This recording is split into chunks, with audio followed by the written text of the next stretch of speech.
नमस्कार, YouTube channel में आप सभी का स्वागत है। BSc part second organic chemistry phenol video series के क्रम में आज हम introductions, structure and bondings, classifications and nomenclature and methods of preparations of phenols के बारे में समझाने का प्रयास करेंगे। इन्हीं कंटेंट्स के साथ शुरू करते हैं फिनॉल्स का introductions. Phenol are aromatic compounds containing hydroxyl group directly attached to the nucleus। Phenols हैं वो एरोमेटिक यौगिक से यदि हाइड्रोक्सिल समूह डायरेक्टली जुड़ा हुआ है तो उनको हम क्या कहेंगे? फिनोल्स कहेंगे। और पेरेंट्स कंपाउंड के तौर पर यदि हाइड्रोक्सिल समूह बेंजीन रिंग से जुड़ा हुआ है तो हम उन्हें फिनोल कहते हैं। तो it is also known as hydroxybenzene or carbolic acids. यहाँ दो टर्म हैं, फिनोल्स एंड फिनोल। फिनोल्स में कोई भी एरोमेटिक कंपाउंड हो सकता है, चाहे नैफ्थलीन हो, फिनेंथ्रीन हो या अन्य एरोमेटिक कंपाउंड्स जहाँ हाइड्रोक्सिल ग्रुप डायरेक्टली उस न्यूक्लियस से अटैच हो उनको हम फिनोल्स कहते हैं। और ये हाइड्रोक्सिल समूह के संख्या के आधार पर हम इनको आगे क्लासिफाई करेंगे। मोनोहाइड्रिक्स फिनोल्स हैं, डाईहाइड्रिक्स फिनोल्स हैं, ट्राईहाइड्रिक फिनोल्स हैं। लेकिन फिनोल क्या है? फिनोल यदि बेंजीन रिंग पर हाइड्रोक्सिल समूह डायरेक्ट जुड़ा हुआ है तो उस पेरेंट कंपाउंड्स को हम फिनोल कहते हैं। तो फिनोल्स और फिनोल में आप डिफरेंट समझिएगा। और फिनोल को हाइड्रोक्सीबेंजीन और कार्बोलिक एसिड्स भी कहते हैं। तो आप यहाँ देखने का प्रयास करें, ये तो फिनोल है जहां बेंजीन रिंग है और इस बेंजीन रिंग यानी एरोमेटिक कंपाउंड है बेंजीन, और इस बेंजीन न्यूक्लियस है, नाभिक है जो बेंजीन रिंग का, उससे डायरेक्टली हाइड्रोक्सिल समूह जुड़ा हुआ है। तो इस प्रकार के कंपाउंड्स को हम पेरेंट कंपाउंड्स को फिनोल कहते हैं।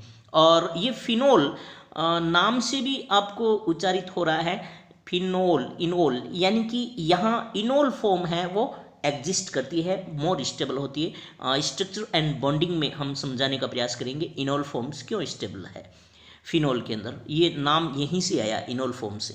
और ये फिनोल्स हैं, फिनोल्स में कोई भी एरोमेटिक कंपाउंड हो सकता है। यहाँ तो बेंजीन है लेकिन फेनिल, फिनेंथ्रीन है, एंथ्रासीन है, नैफ्थलीन है। वहाँ यदि OH ग्रुप जुड़ा हुआ है, एक या दो या तीन हाइड्रोक्सिल समूह जुड़े हुए हैं तो उन सभी को हम क्या कहेंगे? फिनोल्स कहेंगे। तो शुरू करते हैं स्ट्रक्चर एंड बॉन्डिंग। तो स्ट्रक्चर एंड बॉन्डिंग में हम देखते हैं कि as the name suggest phenol may be regarded as enols. Generally the enol forms is unstable as compared to the keto forms with respect to the carbonyl compounds. हम carbonyl compounds में देखिए, यहाँ carbonyl compounds हैं और इस carbonyl compounds में keto form है वो मोर स्टेबल है। और इसी के जो टोटोमेरिज्म की जो इनोल फॉर्म है, इस इनोल फॉर्म जो कि लेस स्टेबल है, आप देखिए इन यानी डबल बॉन्ड, ऑल यानी ये हाइड्रोक्सिल समूह, ये इनोल फॉर्म है और ये कीटो फॉर्म है। तो कार्बोनिल कंपाउंड्स में keto forms more stable, enol form less stable. लेकिन यदि एरोमेटिक रिंग हो, जहाँ बेंजीन रिंग हो या एरोमेटिक कंपाउंड्स में हम देखते हैं यहाँ कीटो फॉर्म देख लीजिएगा 2,4 साइक्लोहेक्साडाइइन 1 ओन। देखो 2 1, ये 2 3 और ये 4, 2,4 हेक्सा डाइइन, यानी कि 2 और 4 पर डाइइन है और 1 पोजीशन पे ऑन है। ये लेस स्टेबल कंपाउंड है। वनस्पति इसका जो टोटोमर है इनोल फॉर्म जिसको हम फिनोल कहते हैं, यहाँ ये मोर स्टेबल है ड्यू टू एरोमेटिक स्टेबलाइजेशंस। यहाँ इस एरोमेटिक स्टेबलाइजेशंस के कारण ये स्टेबल है। यहाँ देखिए आपको एरोमेटिक रिंग नहीं देखने को मिल रही है और इस इनोल फॉर्म में एरोमेटिसिटी मेंटेन है। एरोमेटिक रिंग है जो फेनिल जो पार्ट है और उससे OH ग्रुप जुड़ा हुआ है डायरेक्टली। और ये OH ग्रुप जिस कार्बन से जुड़ा हुआ है बेंजीन रिंग से, वो कार्बन है वो sp हाइब्रिडाइज्ड कार्बन है। जबकि जो एलिफेटिक हाइड्रोक्सिल समूह जुड़ा हुआ है एलिफेटिक कंपाउंड्स हैं वहाँ यदि हाइड्रोक्सिल समूह है वो sp3 कार्बन से जुड़ा हुआ रहता है। तो ये तो बात हुई बॉन्डिंग एंड स्ट्रक्चर्स की। तो स्ट्रक्चर और बॉन्डिंग्स में हमने अभी जाना क्यों फिनोल है वो स्टेबल है, ये एरोमेटिक स्टेबलाइजेशंस के कारण स्टेबल है। और ये बात अब देखते हैं क्लासिफिकेशंस में according as they contains 1 2 3 hydroxyl groups classified as monohydric phenols, dihydric phenols and trihydric phenols। यानी कि यदि एरोमेटिक कंपाउंड्स हैं वो यदि एक हाइड्रोक्सिल समूह युक्त है तो मोनोहाइड्रिक फिनोल्स कहेंगे। यदि उस एरोमेटिक कंपाउंड्स में डायरेक्टली दो हाइड्रोक्सिल समूह जुड़े हुए हैं तो उसके लिए टर्म है डाइहाइड्रिक फिनोल्स। और यदि एरोमेटिक रिंग है और उसमें हमें 3 हाइड्रोक्सिल समूह डायरेक्टली जुड़े हुए हैं तो हम उनको ट्राईहाइड्रिक फिनोल्स कहते हैं। तो फिनोल्स के क्लासिफिकेशन में ये क्लासिफिकेशन इस आधार पर है कि उस एरोमेटिक कंपाउंड्स में हाइड्रोक्सिल समूह की संख्या कितनी है जो डायरेक्टली अटैच्ड हो उस नाभिक से। तो शुरू करते हैं मोनोहाइड्रिक एल्कोहल्स, मोनोहाइड्रिक्स फिनोल्स में एक तो एग्जाम्पल है फिनोल का। और यदि ऑर्थो पोजीशन पे यदि मेथिल समूह जुड़ा हुआ है तो हम उसका नाम देंगे ऑर्थोक्रिसोल। यदि मेटा पोजीशन पे ये मेथिल है तो मेटाक्रिसोल और पैरा पोजीशन पे मेथिल है तो पैराक्रिसोल। इसी तरह यदि पैरा पोजीशन पर NH2 समूह है तो पैरा एमिनोफिनोल्स। और यदि ये नैफ्थलीन है और इसके 1 पोजीशन पे OH है हाइड्रोक्सिल समूह जिसको कहते हैं 1 नेफ्थोल या अल्फा नेफ्थोल। इसी प्रकार 2 पे है तो बीटा नेफ्थोल या 2 नेफ्थोल। ये एग्जाम्पल्स हैं मोनोहाइड्रिक फिनोल्स के। इसी प्रकार सेकंड टाइप है डाइहाइड्रिक फिनोल्स। डाइहाइड्रिक फिनोल्स में आप देख सकते हैं यहाँ बेंजीन रिंग है और इस बेंजीन रिंग में 2 हाइड्रोक्सिल समूह डायरेक्टली अटैच्ड हैं और ये दोनों ऑर्थो पोजीशन पे है। इसका स्पेशल नाम है जो विशिष्ट नाम है कैटेकोल कहते हैं। एग्जामिनेशन में पूछ सकते हैं draw the structure of catechol, resorcinol, phloroglucinols. तो हमें ये लर्न करना है और इनके एग्जांपल्स देख सकते हैं आप डाइहाइड्रिक फिनोल्स के। और ये रिसोर्सिनोल है यदि हाइड्रोक्सिल समूह बेंजीन रिंग में मेटा पोजीशन पे हो ईच अदर तो इनको हम रिसोर्सिनोल कहते हैं। इसी प्रकार आप देख सकते हैं यहाँ पे पैरा पोजीशन पे है तो उसका नाम देखिए स्पेशल है। पैरा पे हाइड्रोक्सीक्विनोन कह सकते हैं या हम क्विनोल कह सकते हैं। यहाँ 2 हाइड्रोक्सिल समूह हैं। तो ये तो बात हुई हमें डाइहाइड्रिक फिनोल्स की। इसी प्रकार हम ट्राईहाइड्रिक फिनोल्स की बात कर लेते हैं। उसके कुछ एग्जाम्पल्स हैं आप याद कर सकते हैं इनको। जैसे पायरोगेलोल में तीनों हाइड्रोक्सिल समूह बेंजीन रिंग के नाभिक से डायरेक्टली अटैच्ड हैं और ये तीनों ही 1 2 3 पोजीशन पे कंटिन्यूस में अटैच्ड हैं इस बेंजीन रिंग पे। तो 1 2 3 पोजीशन पे हैं तो इसका मतलब इसका नाम है पायरोगेलोल। और यदि 1 2 और 4 पोजीशन पे हाइड्रोक्सिल समूह है तो इसका स्पेशल नाम है हाइड्रोक्सीक्विनोल। ये इस 1 और 4 वालों को क्विनोल कहते हैं और इसके ऑर्थो पोजीशन पे एक और हाइड्रोक्सी है तो इसका नाम हो गया हाइड्रोक्सीक्विनोल। और इसी प्रकार 1 3 एंड 5 पोजीशन पे यदि हाइड्रोक्सिल समूह जुड़े हुए हैं इसको कहते हैं फ्लोरोग्लूसिनोल। और यदि 1 3 4 और 5 पोजीशन पे हाइड्रोक्सिल समूह है तो उसको कहते हैं हाइड्रोक्सी पायरोगेलोल। तो ये कुछ विशिष्ट नाम हैं फिनोल्स के, ट्राईहाइड्रिक फिनोल्स के, आप याद रखिएगा। अब हम बात करते हैं नोमेनक्लेचर्स की।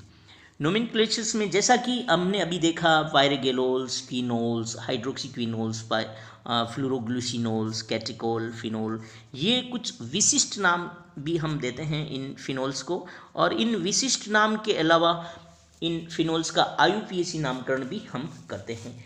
IUPAC नामकरण में हम जानते हैं, हम देखेंगे कि a number of phenols have been given special names. These names as mentioned above have been retained by IUPAC. Other compounds are named their derivatives. अन्य जो कंपाउंड्स हैं वो उनके डेरिवेटिव्स के नाम से जाने जाते हैं। जैसे substituted phenols are named as derivative of phenols. Position of the substituent is indicated by prefix ortho meta para or by numbering system for examples. हम देख सकते हैं कि हमने अभी विशिष्ट नामों को जाना है फिनोल्स के, और इसके अलावा जो सब्स्टिट्यूटेड फिनोल हैं, जहाँ प्रतिस्थापी फिनोल्स हैं, वो नाम है उनके डेरिवेटिव्स के डेरिवेटिव्स ऑफ फिनोल्स, यानी फिनोल के डेरिवेटिव ही माना जाता है वो, और उनकी जो सब्स्टिट्यूएंट या प्रतिस्थापियों की जो पोजीशन है वो हम ऑर्थो मेटा पैरा के नाम दे करके दे सकते हैं, या 1 2 3 4 5 ये नंबर दे करके हम उनकी प्रतिस्थापियों को नंबरिंग दे करके हम IUPAC नाम दे सकते हैं। तो कुछ हम एग्जाम्पल सोल्व करने का प्रयास करते हैं, कुछ IUPAC नाम हम देखते हैं, उदाहरणों के माध्यम से समझने का प्रयास करते हैं नोमेनक्लेचर्स, जिसमें हमने फिनोल के डेरिवेटिव के तौर पर हमने इनका नामकरण किया है और प्रतिस्थापियों को नंबरिंग दी है, या ऑर्थो मेटा पैरा पोजीशन के आधार पर उनको नाम दिया गया है। तो ये फर्स्ट उदाहरण है ऑर्थो ब्रोमो फिनोल्स। यहाँ देखिए ये बेंजीन रिंग है और इस बेंजीन रिंग के ऑर्थो पोजीशन पे ब्रोमो है, हाइड्रोक्सी समूह के ऑर्थो पोजीशन पे क्या है, ब्रोमो है। तो हमने फिनोल्स को तो क्या माना है, फिनोल्स को मुख्य रूप से फिनोल्स का ही ये डेरिवेटिव है। कौन सा डेरिवेटिव, ऑर्थो ब्रोमो वाला है, तो इसका नाम हुआ ऑर्थो ब्रोमो फिनोल्स। या हम इसको ये कह सकते हैं, नंबरिंग दे सकते हैं, 1 पोजीशन हमें हाइड्रोक्सिल समूह को देना है क्योंकि ये सीनियर है, और ब्रोमो या प्रतिस्थापी है तो 2 नंबर पे ब्रोमो है, तो 2 ब्रोमो फिनोल्स। और सेकंड एग्जांपल्स यहाँ आप देख सकते हैं, ये फिनोल है और फिनोल के पैरा पोजीशन पे टी ब्यूटिल समूह जुड़ा हुआ है, ये टी ब्यूटिल समूह है, और इस टी ब्यूटिल समूह कौन सी पोजीशन पे है, फोर्थ पोजीशन पे, या पैरा पोजीशन, या पैरा कह सकते हैं या फोर कह सकते हैं, पैरा टी ब्यूटिल। और ये जो पेरेंट कंपाउंड है यहाँ क्या माना है, पेरेंट कंपाउंड ये फिनोल माना है। फिनोल के 1 2 3 और 4 पोजीशन या पैरा पोजीशन पे क्या है, टी ब्यूटिल सब्स्टिट्यूएंट है, तो सब्स्टिट्यूएंट प्रतिस्थापियों को हम पहले लिखते हैं, तो पैरा टी ब्यूटिल और नाम क्या दिया, फिनोल। इसी प्रकार यहाँ देख सकते हैं आप इस उदाहरण के माध्यम से, ये है 4 क्लोरो 2 नाइट्रो फिनोल्स। आप देख सकते हैं यहाँ पे हमने हाइड्रोक्सिल्स जो समूह है इसको हमने 1 नंबर दिया है 1, और 2 इधर से शुरू करेंगे, 2 यहाँ नहीं देंगे, यहाँ 2 3 और 4 पोजीशन पे क्लोरो है और 2 पे नाइट्रो है। सी क्लोरो पहले लिखना है, सी शुरू होता है क्लोरो का, तो अल्फ़ाबेटिकली हम इसको पहले लिखेंगे, तो 4 क्लोरो और 2 पोजीशंस पे क्या है, 2 नाइट्रो समूह है, और ये पूरा पूरा क्या कंपाउंड है, फिनोल के ही ये डेरिवेटिव्स हैं, तो इसका IUPAC नामकरण हो गया 4 क्लोरो 2 नाइट्रो फिनोल। इसी प्रकार यहाँ आप देख सकते हैं, ये एक अन्य एग्जांपल्स हैं 2 आइसोप्रोपिल 5 मेथिल फिनोल्स। यहाँ भी हमने क्या किया है, हमने यहाँ देखिए ये फिनोल्स हैं, इस फिनोल के डेरिवेटिव के तौर पर 1 और 2 पोजीशन पे 2 इधर देना है, 3 4 और 5 पे मेथिल है और 2 पे आइसोप्रोपिल है, तो आइसोप्रोपिल और मेथिल। तो यहाँ देखिए आइसोप्रोपिल को पहले लिख रहे हैं, 2 आइसोप्रोपिल, 2 पोजीशन पे आइसोप्रोपिल को पहले नाम दे दिया, 2 आइसोप्रोपिल जो प्रतिस्थापी है, और 5 पे क्या है, मेथिल है, और हमने क्या डेरिवेटिव, और ये किसके डेरिवेटिव, फिनोल के, तो ये फिनोल नाम दे दिया इसका। इसी प्रकार इसको हम ये भी कह सकते हैं, अन्य नाम इसका थाइमोल भी है, याद रखना ये थाइमोल भी है। इसी प्रकार ये अन्य एग्जाम्पल्स हैं, यहाँ देखने का प्रयास कीजिएगा। ये जो पिक्रिक एसिड्स जो विशिष्ट नाम है, इसका IUPAC नामकरण अन्य एग्जामिनेशंस में पूछने लायक क्वेश्चंस हैं, पुटअप हो सकता है, और इसका 1 पोजीशन इसको देना हाइड्रोक्सिल समूह को, सीनियर मोस्ट है, और प्रतिस्थापी यहाँ से शुरू कर सकते हैं 2, या यहाँ से कर सकते हैं, तो 1 2 3 4 5 और 6, तो 2 4 6 पे क्या समूह है, नाइट्रो। कितने नाइट्रो हैं, 3 नाइट्रो हैं, तो 2 4 6 ट्राई नाइट्रो, और ये क्या किसके डेरिवेटिव, फिनोल्स के, तो अंत में हमने क्या नाम दे दिया, फिनोल्स। तो इसका IUPAC नामकरण हो गया 2 4 6 ट्राई नाइट्रो फिनोल्स और फिनोल, और इसका विशिष्ट नाम क्या है, पिक्रिक एसिड्स। तो शॉर्ट आंसर्स में हो सकता है कि draw the structure of picric acids, phloroglucinols, pyrogallol, catechol, resorcinol, quinols. तो इस प्रकार के यदि स्ट्रक्चर से संबंधित क्वेश्चंस पुटअप होते हैं तो आप इनको लर्न कीजिएगा, और यह है इसका नोमेनक्लेचर। इसी प्रकार हमने अब यदि यहाँ हमने अभी तक जो भी आईयूपीएसी नामकरण दिया है वहाँ हमने हाइड्रोक्सिल समूह क्या है, सीनियर मोस्ट है। हाइड्रोक्सिल समूह सीनियर मोस्ट है, तो यहाँ 1 पोजीशंस किसको दी है, हाइड्रोक्सिल समूह को। अब यदि अन्य कोई समूह आ जाए इस कंपाउंड में, अन्य समूह जैसे कार्बोक्सिलिक ग्रुप वाला है, एसिडिक ग्रुप वाला, या सल्फोनिक ग्रुप वाला कोई SO2OH समूह है, या एल्डिहाइडिक ग्रुप कहीं इस समूह में, इस कंपाउंड में, एरोमेटिक कंपाउंड में, सिस्टम में कहीं अटैच्ड है, तो इन फंक्शनल ग्रुप्स की वजह से जो हाइड्रोक्सिल समूह है उनकी वरीयता घट जाती है, और ये अब ये वरीयता में नहीं रहते हैं। इसलिए हम इस फिनोल्स को हम उसका जो डेरिवेटिव है हाइड्रोक्सिल डेरिवेटिव के रूप में उनका नामकरण देते हैं। तो उदाहरण के माध्यम से समझने का प्रयास करते हैं। नेम्ड एज हाइड्रोक्सी डेरिवेटिव, क्योंकि एल्डिहाइडिक समूह होगा तो सीनियर मोस्ट एल्डिहाइडिक हो गया। कार्बोक्सिलिक एसिड ग्रुप है यदि ग्रुप में, तो कार्बोक्सिलिक एसिड सीनियर मोस्ट है तो उसको नंबर 1 दिया जाएगा। तो हाइड्रोक्सिल समूह प्रीफिक्स में हाइड्रोक्सी के रूप में हम लिखेंगे। तो इस तरह के कुछ एग्जाम्पल्स हम सोल्व करने का प्रयास करते हैं। देखिए, प्रथम है यहाँ, इसको देखिए, यहाँ बेंजीन रिंग है और इस बेंजीन रिंग से डायरेक्टली अटैच्ड हाइड्रोक्सिल समूह है, तो हम कह सकते हैं कि फिनोल्स हैं। और यहाँ लेकिन एल्डिहाइडिक ग्रुप है वो भी अटैच है डायरेक्टली, तो एल्डिहाइडिक ग्रुप क्या है, सीनियर मोस्ट है। तो हम नंबर 1 किसको देंगे, इसको 1, ये 2 नंबर हो गया और ये 3 नंबर हो गया। तो 3 पोजीशंस पे या ऑर्थो मेटा पोजीशन पे हाइड्रोक्सिल समूह है, तो इसका नामकरण देने के लिए नंबर 1 वाला जो एल्डिहाइडिक ग्रुप है वो अब एल्डिहाइडिक कंपाउंड्स का डेरिवेटिव हो गया, क्या हो गया, हाइड्रोक्सिल समूह। अब हम इसका नामकरण देंगे मेटा हाइड्रोक्सी बेंज एल्डिहाइड। अब यहाँ मुख्य क्या हो गया, बेंज एल्डिहाइड हो गया है।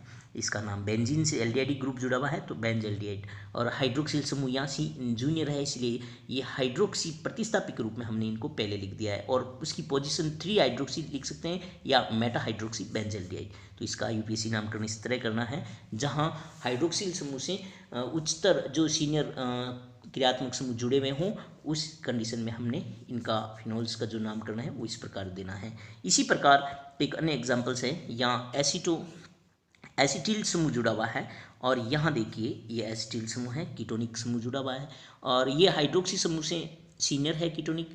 तो यहाँ हमने 1 नंबर इसको 1 इसको दिया, 2, 3 और 4 नंबर पे जो हाइड्रोक्सिल समूह है वो फिनोल डेरिवेटिव नहीं मान करके हम इसका क्या मानते हैं, फिनोन कीटोन का डेरिवेटिव माना जा रहा है, और हाइड्रोक्सी समूह जूनियर होने के कारण इसको प्रथम लिखते हैं, और पैरा पोजीशन या 4 पोजीशन पे पैरा हाइड्रोक्सी है, और ये पूरा कंपाउंड्स का नाम क्या है, एसीटोफिनोन। तो इसका नाम हो गया पैरा हाइड्रोक्सी एसीटोफिनोन। इसी प्रकार इसका आईयूपीएसी नामकरण देख सकते हैं आप।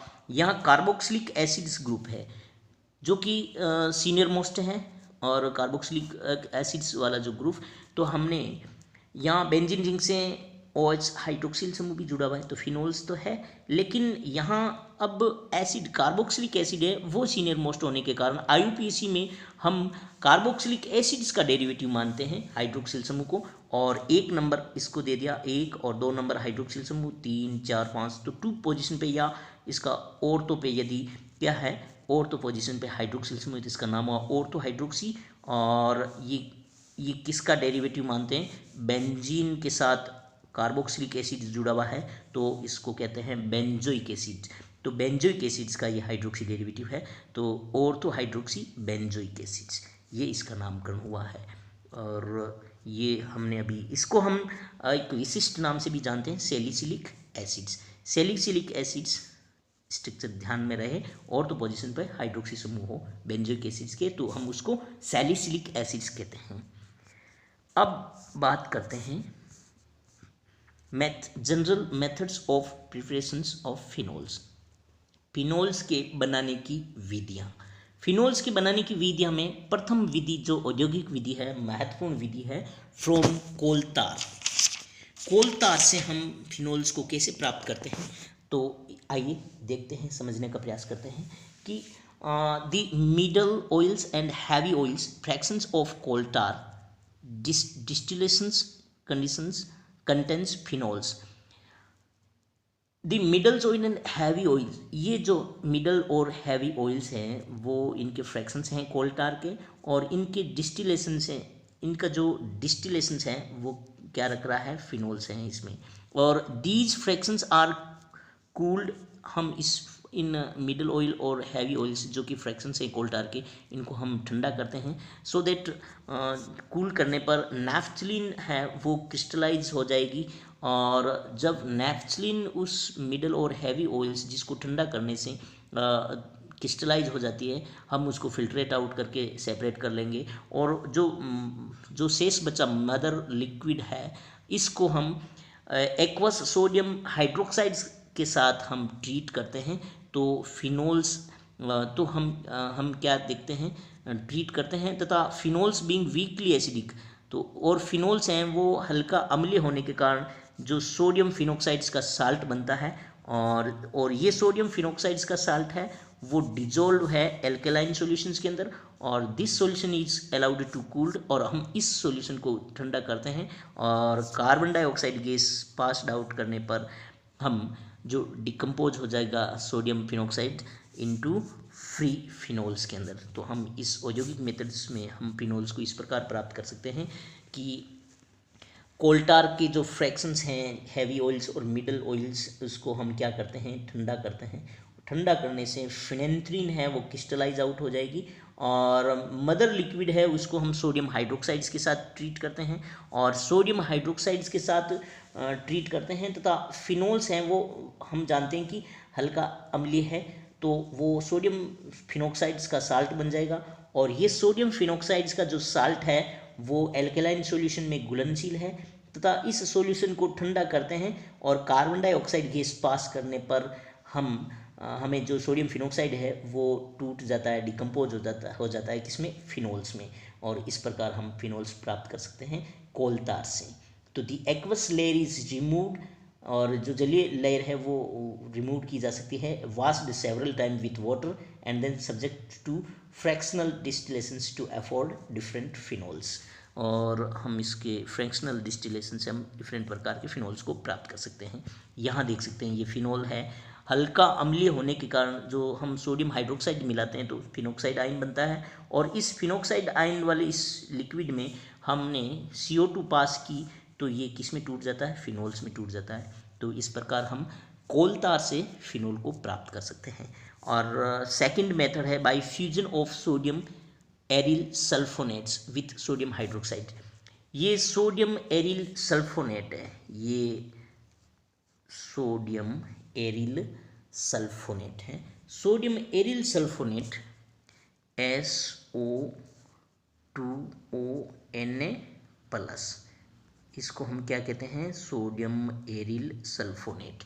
इस सोडियम एरिल सल्फोनेट के सोडियम हाइड्रोक्साइड के साथ फ्यूजन से हम फिनोल प्राप्त कर सकते हैं। देखिए ये सोडियम एरिल सल्फोनेट है, और इस सोडियम एरिल सल्फोनेट का हम फ्यूजन कर रहे हैं सोडियम हाइड्रोक्साइड के साथ, तो हमें सोडियम फिनोक्साइड जो साल्ट है वो प्राप्त होता है, और ये जो सोडियम फिनोक्साइड है इसका हम हाइड्रोलाइज करते हैं तो हमें फिनोल प्राप्त होता है। एक मेथड ये है सेकंड।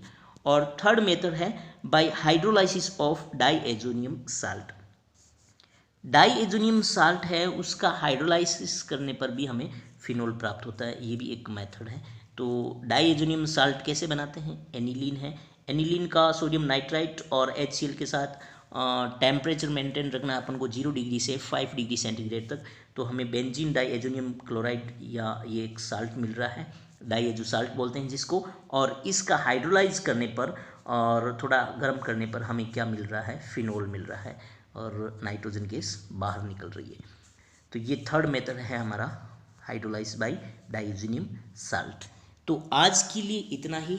नेक्स्ट जो मेथड्स ऑफ प्रिपरेशंस में रासिंग प्रोसेस पढ़ेंगे, और अन्य जो फिनोल्स के बनाने की विधियां हैं उन पर चर्चा की जाएगी। तो आज के लिए इतना ही, धन्यवाद।